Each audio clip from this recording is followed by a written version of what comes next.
In 2011, the European Foundation for Managerial Development, EFMD, awarded FEB with the prestigious EPAS accreditation for the English-taught BDIB study program, thus initiating internationalization. In 2019, the Association to Advance Collegiate Schools of Business granted the distinguished AACSB accreditation to FEB, placing it amongst the best 5% in the field.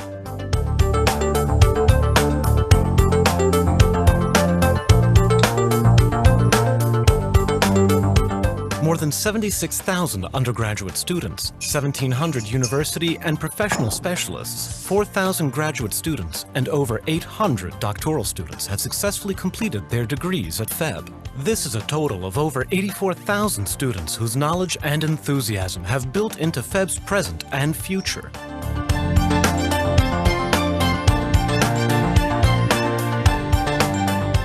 FEB provides its students with outstanding opportunities for academic and professional development networking, as well as opportunities for tremendous international experiences.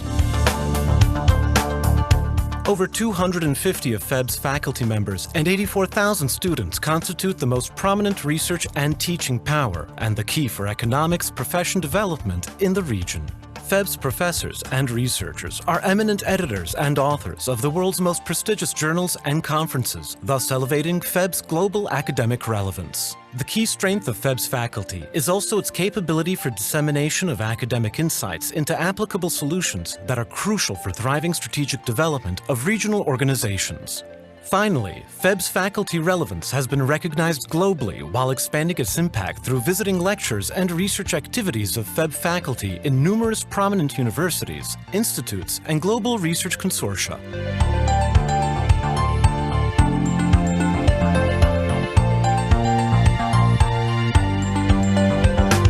FEB aspires to be a transparent platform for integrating past, present, and future students, faculty members, wider academic and professional community, as well as regional leaders in economic thought and practice, whose knowledge and efforts serve as the foundations for future economic development. The essential building block of FEB is the individual. That is why FEB aims to partner with all its former, present, and future students and employees, treating them with dignity to maximize the personal, organizational, and social values. Appreciating its respectable tradition, FEB continuously exerts efforts to develop state-of-the-art insights as the key drivers of professional and academic development, thus creating overall value for the economy. In all its activities, FEB is guided by academic rigor while fully respecting the integrity of all its stakeholders. FEB fosters structured and strategic thinking that leads to systematic solutions for individuals, organizations, and economic systems in general. With its deeply rooted role as the pivotal regional institution of economic thought, FEB recognizes its social responsibility, working together with student organizations and other stakeholders on creating value for development of the society as a whole.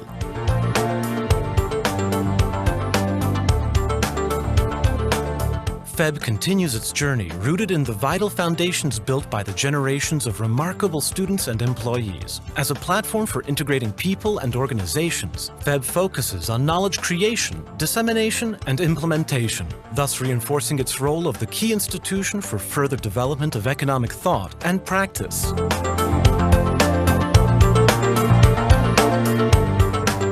Thank you for being an important part of this outstanding story, which unfolds on the platform of the Faculty of Economics and Business, University of Zagreb.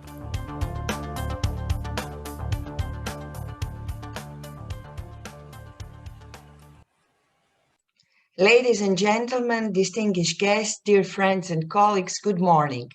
I wish you a warm welcome to the 4th International Conference on European Company Law and Corporate Governance with this year's worldwide discussed topic, the role of sustainable company for sustainable society in post-COVID-19 time. As announced in the European Green Deal and the Commission's communication on the COVID-19 recovery plan, it is important that sustainability is further embedded into the corporate governance framework. Sustainability in corporate governance encompasses encouraging business to consider environmental, social, human, and economic impacts in their business decision and to focus on long-term sustainable value creation rather than short-term financial value. Competitive sustainability will contribute to the COVID-19 recovery and to the long-term resilience and development of companies. It is my strong belief that your presence today clearly demonstrates the importance of this topic and, of course, continuous willingness and commitment to share and discuss number of issues related to company law and corporate governance and their further implementation in practice. The conference this year reflects and underlines previous and new experiences that have been developed, implemented and refined according to company law and corporate governance standards, resulting from the new circumstances that we at the moment all live and work. Moreover, the conference tackles new approaches that have risen up with EU taxonomy in line with demands of financial sustainability and environmental, social, governance factors, digitalization, and many more.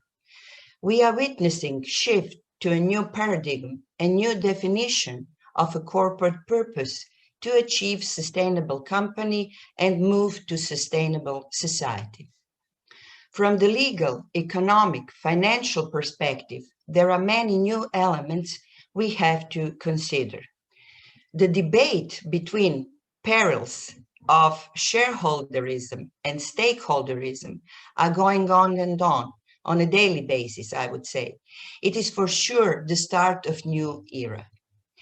On September 13 this year, it was a half century of Milton Friedman's seminal New York Times essay, "The Social Responsibility of Business is to Increase Its Profits," in which he laid out, today I would dare to say, controversial idea, saying that only businessmen could have responsibilities and their only desire generally will be to make as much money as possible while conforming to the basic rules of the society.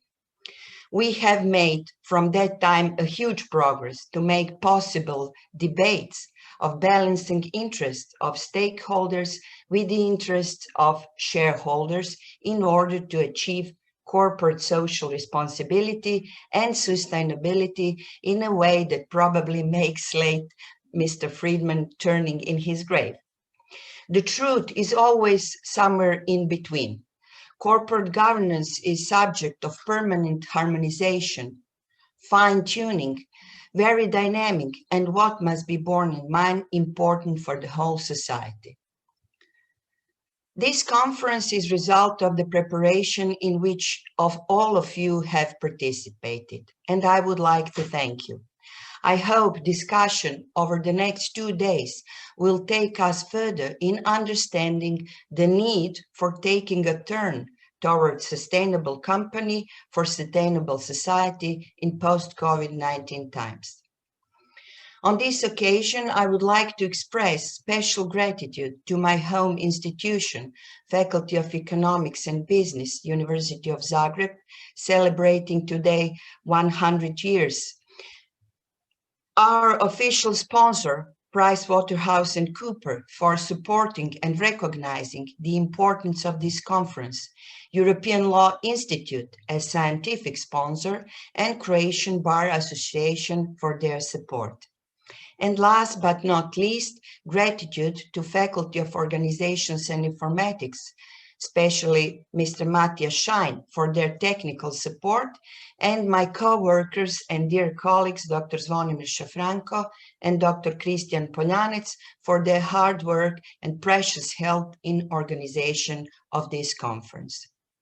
Now I will give the word on the behalf of the Dean of the Faculty of Economics and Business to Vice Dean Professor Dumancic. Please, Vice Dean, floor is yours. Dear participants of the 4th International Conference on European Company Law and Corporate Governance, the role of sustainable company for sustainable society in post-COVID-19 time. I would like to express my warm welcome to you all on behalf of the management of the Faculty of Economics and Business, University of Zagreb, which celebrates its 100th birthday anniversary this year. I, as the Vice Dean for International Relations and Projects, would like to express my gratitude to Professor Horak and her team for organizing this conference in these challenging times. Namely, due to the COVID-19 pandemic and earthquake that hit Zagreb, this conference is organized as a virtual online conference and topics are adequately connected with the current situation. I'm especially proud that I was part of this conference from its beginning and organization of the first and second conference as a member of the Department of Law. This conference was the first conference organized in Croatia with topic of European company law and corporate governance, and I'm proud that it is organized for the fourth time now, thanks to the great enthusiasm of my colleagues from the Department of Law. This conference presents a continuation of the tradition established by the three previous conferences on European company law and corporate governance that were held in Zagreb in 2011, 2013, and 2018. This year, again, conference organizers achieved their goal and gathered a large number of scientists and practitioners from the fields of company law, corporate governance, accounting, and auditing in order to stimulate the multidimensional and interdisciplinary research. It has to be underlined that this conference aims to promote the importance of the European company law and corporate governance and its significance for the proper functioning of the internal market, especially the freedom of establishment. And also, the conference looks at the future. It is also intended for the students of economic and legal study programs who are about to face the internal market and shape it in the future. I believe that despite the new surroundings and online environment, you are still going to achieve fruitful work and many new ideas and forthcoming projects in this conference. Thank you all for your attention.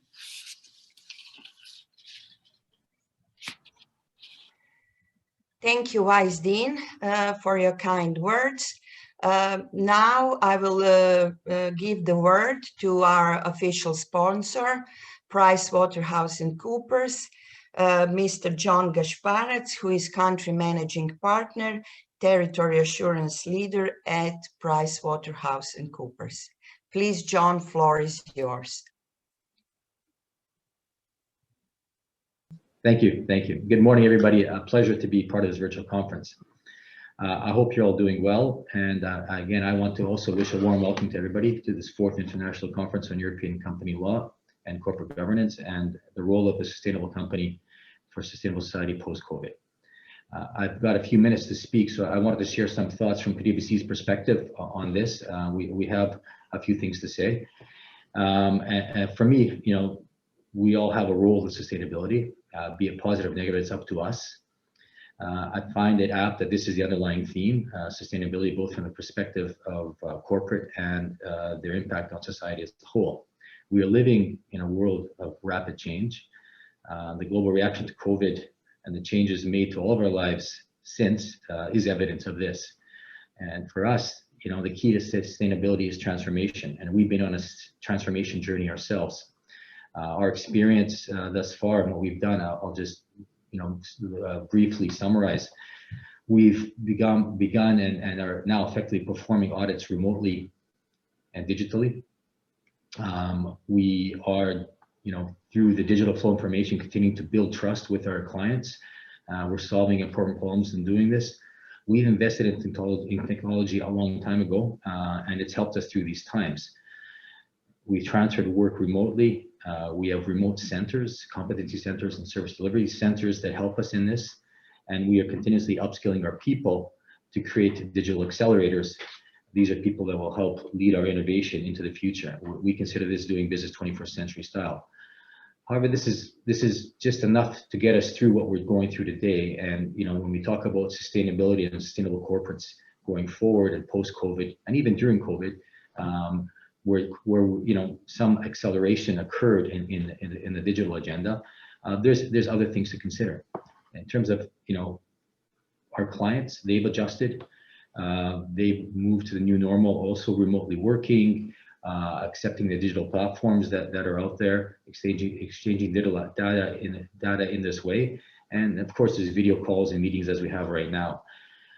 How to survive is one question, and it's not just about survival, it's about becoming sustainable, but how to get there. We have to be ready for change. Of course, we have to transform digitally. Many have been doing already.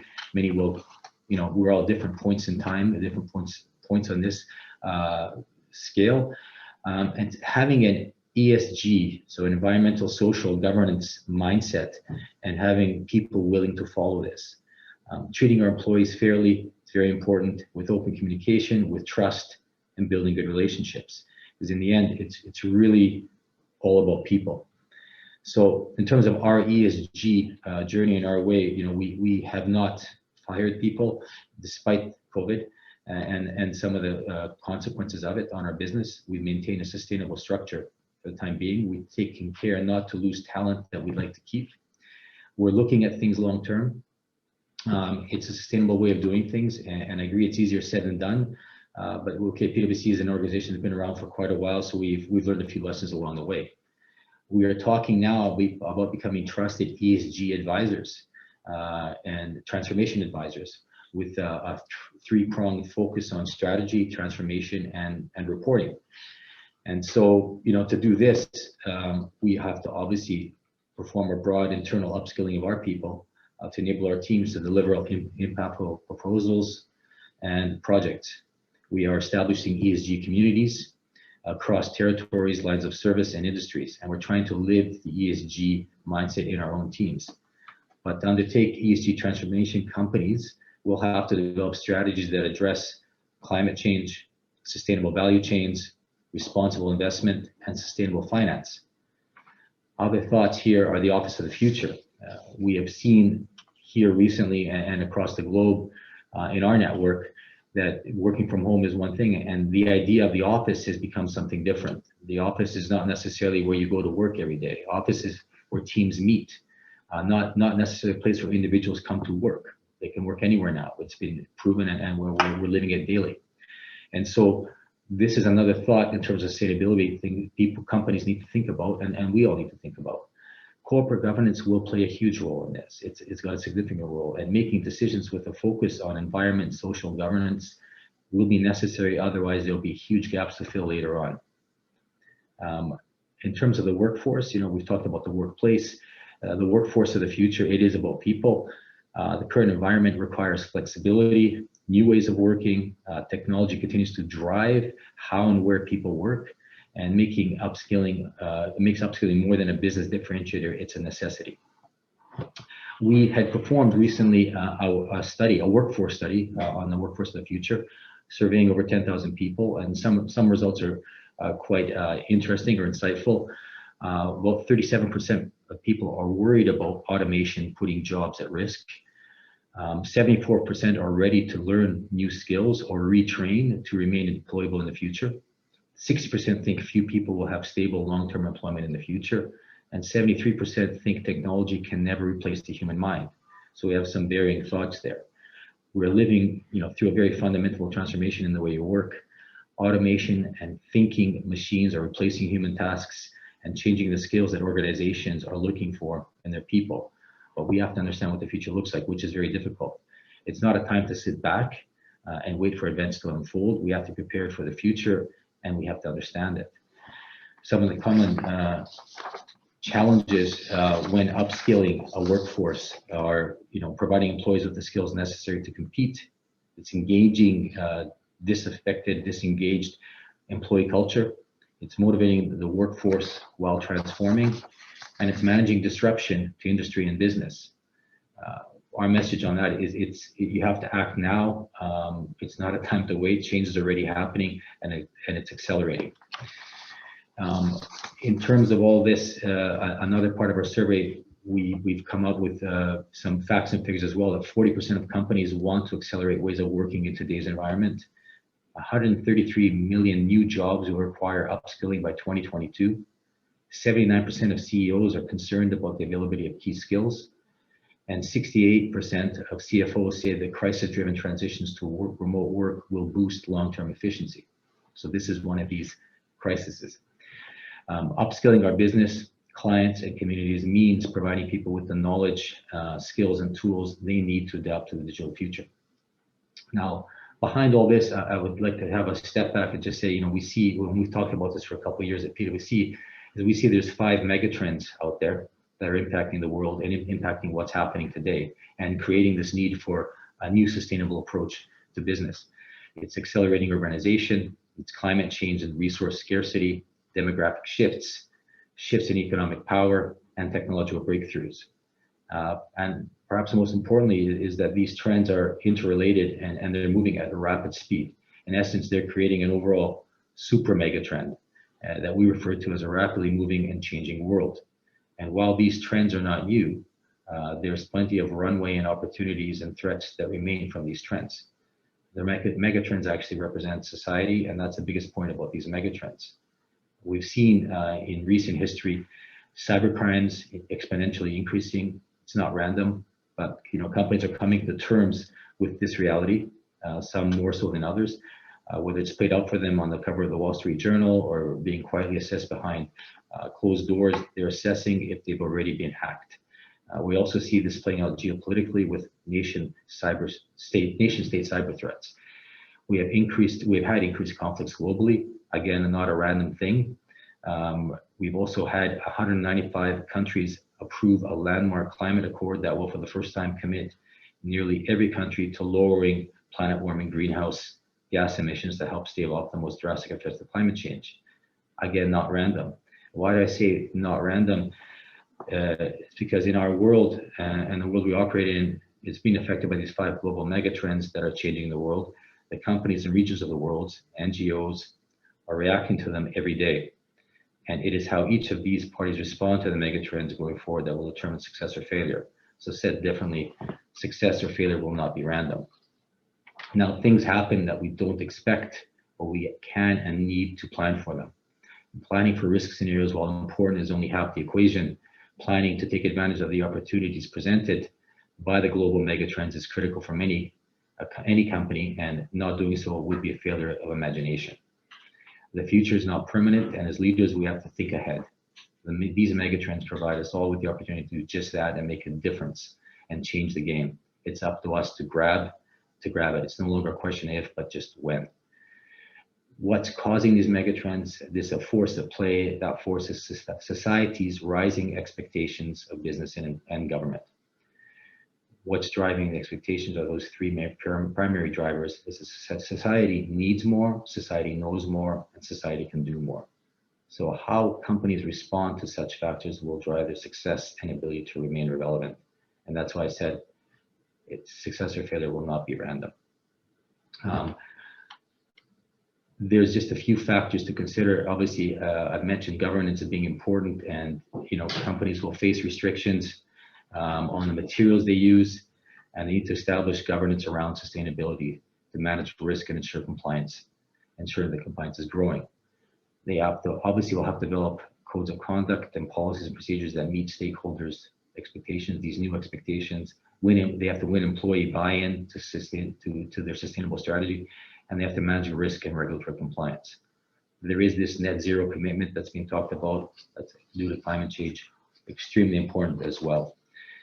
I would just mention as well that from a reporting point of view, and this impacts all of us, and us as a firm like PwC, we look at it, the World Economic Forum developed with the Big Four auditing companies, report that follows for universal reporting metrics from the Forum's International Business Council in January earlier this year. The stakeholder capitalism metrics and disclosures reflect an open consultation process with corporates, investors, standard setters, NGOs, and international organizations, and it's designed to provide a common set of existing disclosures that lead towards a coherent, comprehensive global corporate reporting system.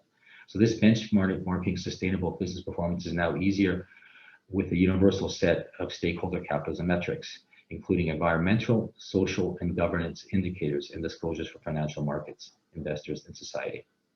The metrics will help companies demonstrate long-term value creation and their contributions to the Sustainable Development Goals, making a milestone in the implementation of stakeholder capitalism. Obviously, companies now recognize and see the importance of social, climate, and other non-financial factors as critical for their long-term viability and success.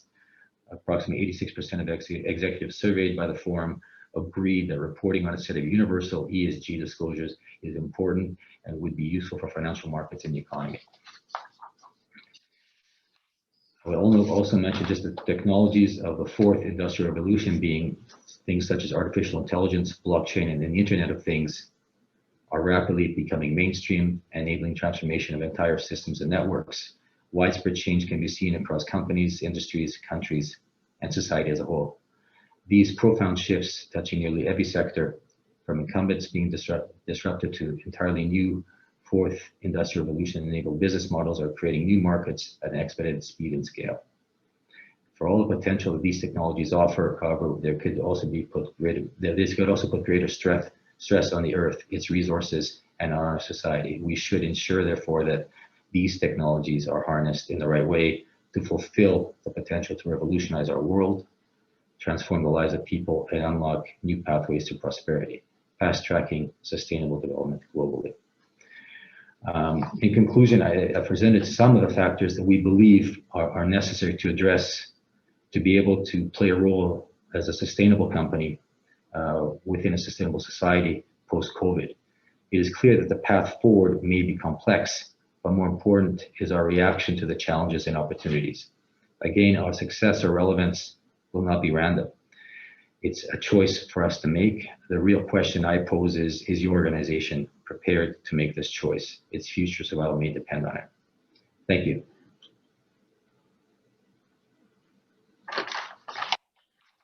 Thank you, John, for your inspiring introduction. Thank you very much.